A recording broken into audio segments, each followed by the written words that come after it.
Hey everyone, in this video we will talk about how to format a new measure in Power BI as a percentage. So let's say you define a new measure and you want to show it as a percentage. How do you go about doing that? So I've got this Power BI file open here with me. I've got this fact internet stable here, and then I'll just create a new measure. So I've already got it in my copied from where I wrote it, and I'll just go through it. So all I'm doing is I'm dividing the total product cost divided by the sales amount, and I've created a new measure and I'm calling cost to total to sales percentage, and that's it. So this is done for us now.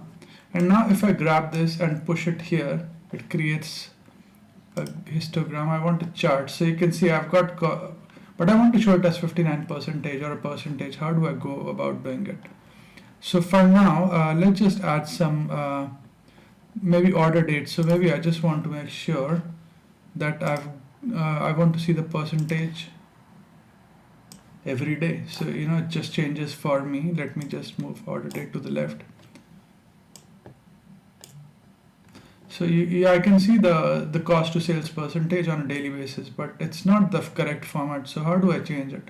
So I'll go and select the measure on the right. You can see it here, and then on the top here, so it opens the measure tools for you. You select this option, percentage, and you click this.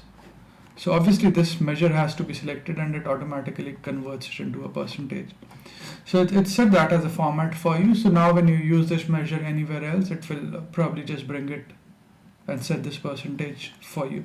So in this video, we've learned how to format a new measure in Power BI as a percentage. I hope you find this video useful, and thanks for watching this video.